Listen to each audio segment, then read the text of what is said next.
कहानी महाभारत के उस योद्धा की जिसने लड़ी भूख से लड़ाई और बनाया 18 दिनों तक 1.25 करोड़ सैनिकों का खाना। जो हमने वर्तमान में नहीं देखा वो सब काल्पनिक लगता है, लेकिन ये सच भी है कि इतिहास से सीखे बिना हम अपना वर्तमान और भविष्य नहीं सुधार सकते। यही कारण है कि हमें पौराणिक कथाएं सुनाई जाती हैं। यही पौराणिक कथाएं हमें सिखाती हैं कि हमसे पहले धरती पर रह चुके लोगों ने कैसे इंसानियत को बनाए रखा। आज हम आपको ऐसी ही एक पौराणिक कहानी बताने जा रहे हैं जो हमें ये सिखाती है कि सबसे बड़ा धर्म मानवता का होता है। जो हमने वर्तमान में नहीं देखा वो सब काल्पनिक लगता है, लेकिन ये सच भी है कि इतिहास से सीखे बिना हम अपना वर्तमान और भविष्य नहीं सुधार सकते। यही कारण है कि हमें पौराणिक कथाएं सुनाई जाती हैं और ये हमें सिखाती हैं कि हमसे पहले इस धरती पर रह चुके लोगों ने कैसे इंसानियत को बनाए रखा। ये कहानी समझाती है कि युद्ध में पक्ष और विपक्ष के अलावा भी कुछ होता है, और वो होता है निष्पक्ष। जी हाँ, निष्पक्ष अर्थात ना आप इस सेना की तरफ से ना उस सेना की तरफ से, आप बिल्कुल निष्पक्ष हैं, किसी तरफ से नहीं हैं। निष्पक्षता ही हमें इंसान में भेदभाव करने से रोकती है।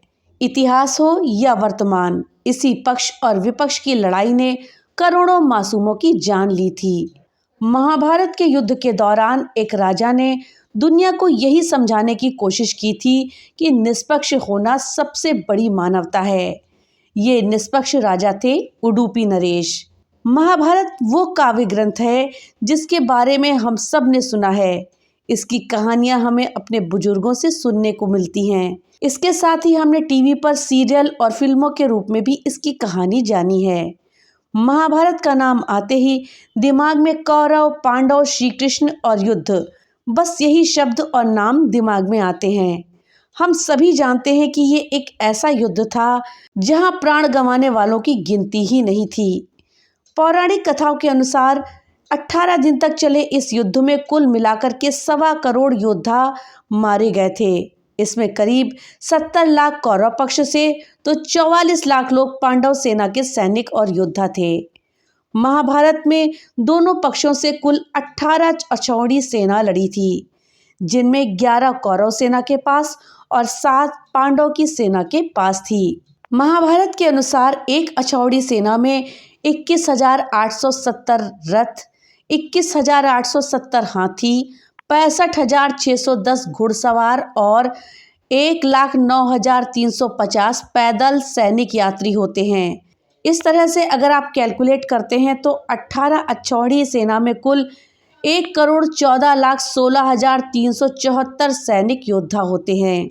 ये बातें अधिकतर लोग जानते होंगे, लेकिन सोचने वाली बात तो ये है कि इतने लोगों का पेट भरने के लिए भोजन आखिर किसने बनाया होगा, और इस बात का अंदाजा कैसे लगाया होगा कि युद्ध में कितने सैनिक अगले दिन वापस लौटेंगे और कितना भोजन बनाया जाएगा, जो कि ना तो व्यर्थ हो और ना ही कम पड़े।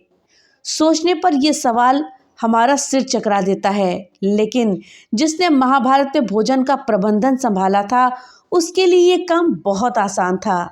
इतने बड़े और कठिन दायित्व का बीड़ा उठाने वाले थे उडुपी के नरेश। जी हाँ दोस्तों, उडुपी के नरेश महाभारत के ऐसे योद्धा थे ये, जिन्होंने युद्ध में लोगों के प्राण नहीं लिए बल्कि उनकी भूख मिटाई, भूख से उनके प्राणों की रक्षा करी। वीडियो में आगे बढ़ने से पहले आपसे एक छोटी सी रिक्वेस्ट है कि अगर अभी तक आपने वीडियो को लाइक नहीं किया है तो कृपया वीडियो को लाइक कर दें और ज़्यादा से ज़्यादा शेयर करें, जिससे कि ये जानकारी अधिकतर लोगों तक पहुंच पाए। और हाँ, अगर चैनल पे पहली बार आए हैं तो कृपया चैनल को सब्सक्राइब कर दें और बेल आइकन दबाना ना भूलें, जिससे कि मेरी वीडियो सबसे पहले आप तक पहुँच सके। तो चलिए वीडियो में आगे बढ़ते हैं। दोस्तों, महाभारत युद्ध के दौरान ऐसा कोई राजा नहीं बचा था जो इस भीषण युद्ध का हिस्सा ना बना हो। यहाँ तक कि रानियां भी अपने स्तर से इस युद्ध में शामिल थीं।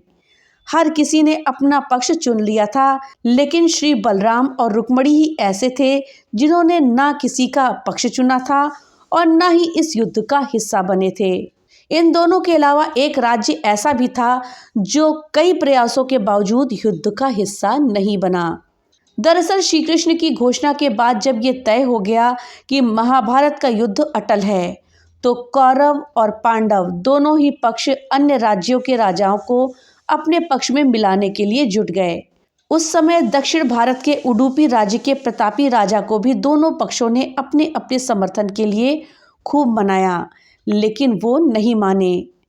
अंत में ये जिम्मा श्री कृष्ण के पर आया, तो उन्होंने उडुपी के राजा को अपना पक्ष चुनने के लिए कहा। ऐसे में राजा ने श्री कृष्ण से कहा कि हे कृष्ण, यहाँ सब युद्ध के लिए व्याकुल हैं, लेकिन किसी के मन में ये विचार नहीं आया कि दोनों ओर से उपस्थित इतनी विशाल सेना के लिए भोजन का प्रबंध कैसे होगा। श्री कृष्ण को भी उनकी सोच अच्छी लगी। ऐसे में उडुपी नरेश ने श्री कृष्ण से अपनी इच्छा जाहिर करते हुए कहा कि वो इस युद्ध में निष्पक्ष रहेंगे और अपनी पूरी सेना के साथ अन्य सभी लोगों के लिए भोजन का प्रबंध करेंगे। दोस्तों, अब ये प्रश्न उठता है कि उडुपी नरेश ने युद्ध के दौरान भोजन का इंतजाम आखिर कैसे किया था, कैसे उनका भोजन एकदम परफेक्ट बनता था, न कम न ज़्यादा। दोस्तों, ये बात कहने में जितनी सरल है, आजमाने में उतनी ही कठिन है। हर कोई ये देखना चाहता था कि आखिर उडुपी नरेश अपना कहा हुआ कथन कैसे सच करेंगे। पहले दिन जब राजा ने सभी योद्धाओं के लिए भोजन का प्रबंध किया, तो उनकी कुशलता सबको आश्चर्यचकित कर गई। उस दिन अन्न का एक भी दाना व्यर्थ नहीं गया। ऐसा क्रम आगे भी जारी रहा।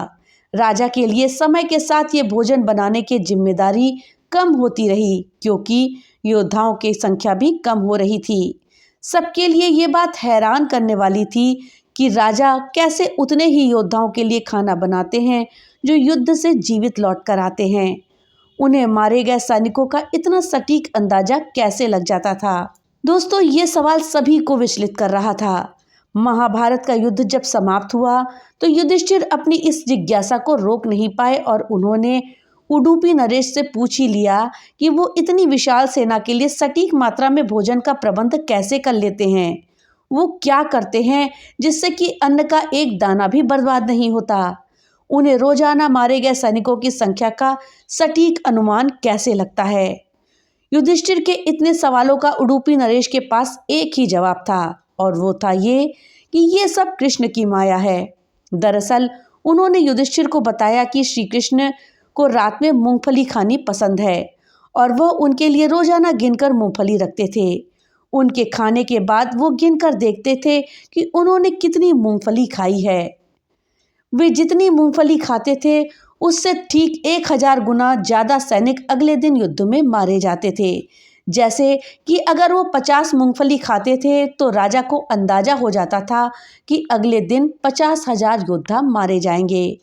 उसी हिसाब से उडुपी नरेश अगले दिन का भोजन तैयार करते थे, इसलिए उनका भोजन कभी भी व्यर्थ नहीं होता था, एकदम सटीक और परफेक्ट बनता था। तो दोस्तों, ये थी कहानी उडुपी के राजा की, जिन्होंने 18 दिनों तक 1.25 करोड़ सैनिकों का खाना बनाया और किसी भी सैनिक को भूखा नहीं रखा। जानकारी आपको कैसी लगी, हमें कमेंट बॉक्स में लिख करके जरूर बताइएगा। तो मिलते हैं अगली नई वीडियो के साथ, तब तक के लिए राधे राधे।